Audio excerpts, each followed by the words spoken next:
if we were to calculate the window between the trigger event or the text stream event and a lock event on John O'Keefe's phone, you analyzed both, correct? Or you reviewed both, correct? Correct. Would you calculate from the point of the trigger, would you calculate from 12:31:38, that point in time, and I'm using the tip of my pen to represent the point, at 12:31:38, or would you calculate it from 12:31:43? Customarily, when we're doing any analysis, we're referencing everything off of the trigger. That's the normal way. Everything in the Aperture reports was referenced off of the end of the event. So of the recording event. Of the recording event. Not the trigger. Correct. And I didn't correct that. I just went with that convention for all of the analysis I did. But you noted it, correct? Correct. And you noted that that would be 5 seconds inaccurate? I'll withdraw it. I'll ask it a different way. What would be the effect of timing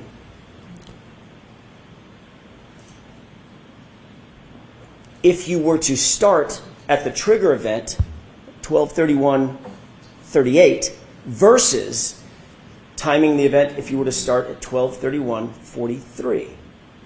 There'd be approximately 5-second difference in every subsequent calculation.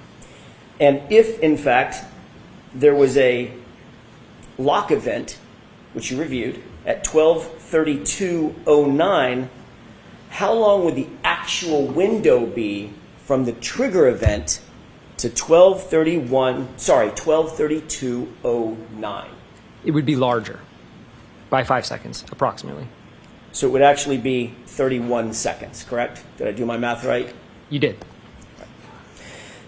Let's get back, if we can, to the offsets that you identified in Shannon Burgess's, the time offsets that you identified in Shannon Burgess's report. When you applied the potential offsets identified by Mr. Burgess to the text stream event at 1162-2, what opinions or conclusions did you come to with regard to that analysis or that question? Sustained, ask it differently. Did you apply the potential offsets identified by Mr. Burgess in his January 2025 report to the text stream event 1162-2? Yes. Did you also apply Dr. Welcher's analysis based on that same Shannon Burgess analysis to reach an opinion or a conclusion? Yes. And what was your opinion or conclusion with regard to that event and the timing following that event? Based on all of the data in those two original reports, regardless of what adjustment is made or which 2 points are used to try to correct the clock, the phone lock event always occurs after the end of the event, using their convention of referencing off the end of the event, not the trigger, but it always occurs after. And that was based on Shannon Burgess's January 2025 report, correct? Correct. Sustained. What was that based on? Which report? We're dealing with two different reports, May and January. I want to make sure we differentiate. Which report are you just now talking about? I'm talking about the January report. Now, did Mr. Burgess, were you supplied with a supplemental report by Mr. Burgess? Yes, I was. When was that? Slightly after he issued it, but I don't know the exact date. Say that again? It was issued on, his report was dated May 8th, and I think I was provided it a couple days after that. I don't remember the exact date. So after, well, do you know when this trial started? No, I don't know the exact date. I know you're not watching the trial, but it was in the middle of this trial, correct? Sustained. I'll ask a different question.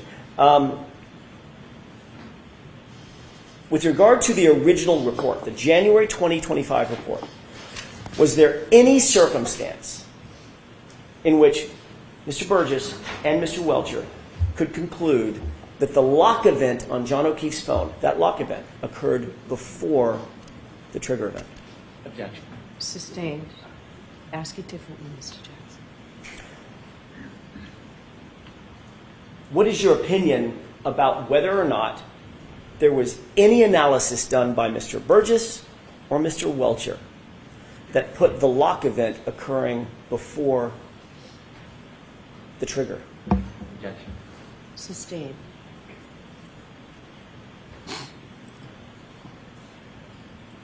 May we approach, Your Honor? Yes. Was there any circumstance, based on your review, that if the text stream event occurred at 12:31:38, that there was any circumstance that the lock event occurred before that trigger event? There was not.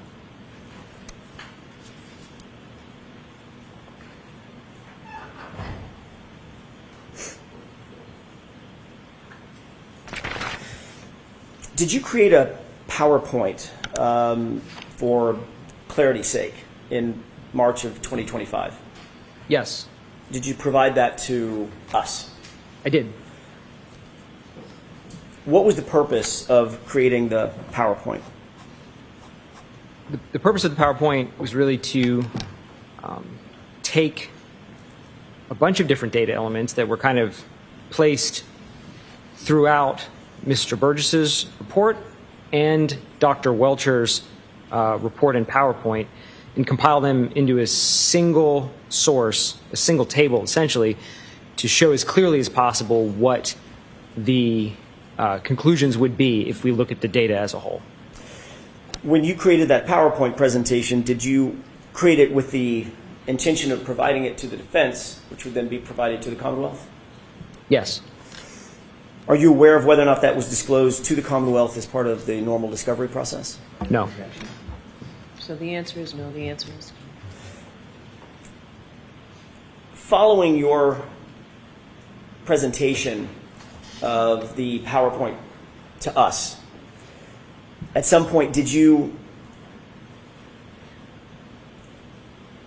receive from Mr. Burgess an amended report, an amended PowerPoint? I received an amended PowerPoint by Mr. Burgess, not from him, though, from you. Fair enough, fair enough. Did that report, or did that PowerPoint, however you want to put it, markedly, was it any different than his January 2025 report? Yes. Did you note any conclusions? Did you note the conclusions that he came to in January 2025? Going back to the original report? Yes. Did you note conclusions and opinions that he came to in May of 2025? Yes. Were those two things different? Objection. sustained. Were the conclusions, not his opinions, were his conclusions different? Objection. Sustained. Was there any difference in the two reports? There was. Tell me the differences.